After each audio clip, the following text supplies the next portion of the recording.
To Rio, roll down to Rio, and I'd like to roll to Rio some day before I'm old.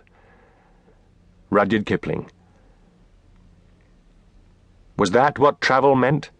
An exploration of the desert of memory rather than those around me? Claude Lévi-Strauss, Triste Tropique.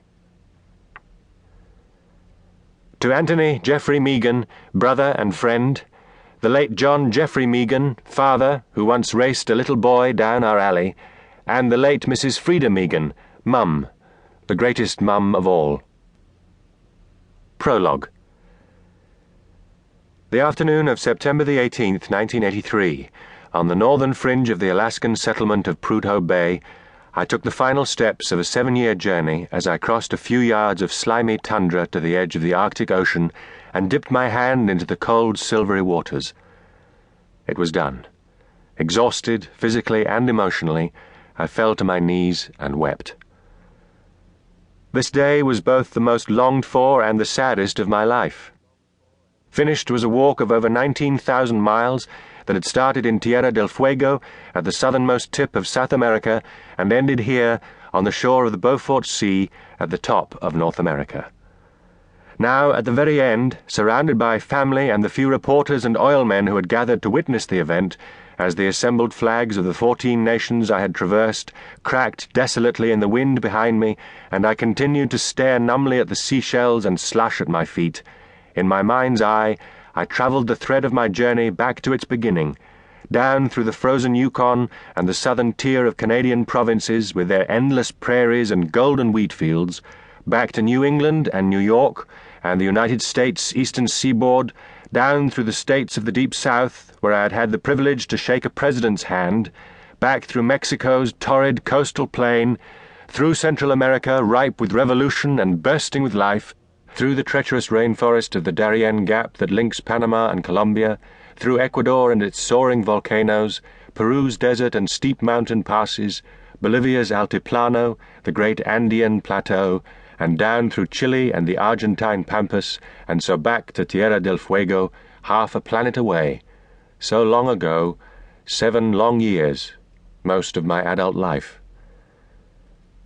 The journey had made history. Not only was it a walk of the entire Western Hemisphere, never done before, but it was also recognized as the longest unbroken walk of all time. It was, most importantly to me, the culmination of a dream come true. Why then the tears? Why the heavy feeling in my heart?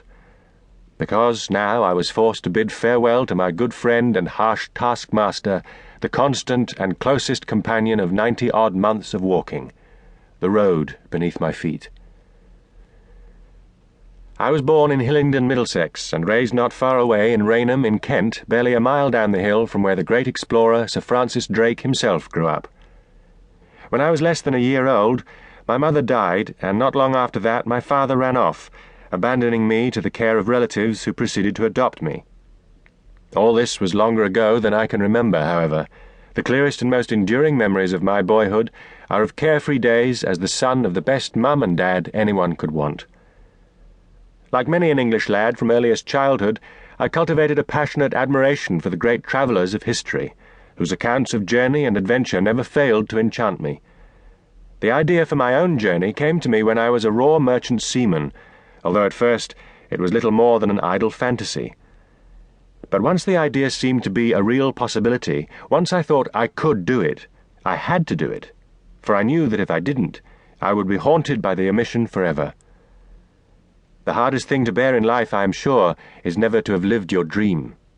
Having lived and survived this adventure, I can now say with some sadness that the second hardest thing to bear in life is already to have lived one's dream. When I took the first hopeful steps of the walk in 1976, it was on the slimmest of budgets. I had only my savings of 5,000 guineas, about $11,500, and no backing except for a boot company who kept my feet shod across 2 continents. Preparations were minimal, and I had nothing to prove except that this thing could be done. On the plus side, I had the greatest expectations of adventure, and my girlfriend in tow. I had met Yoshiko while on shore leave in Japan, and she kept up with me and my mad walk farther and longer than anyone could have predicted.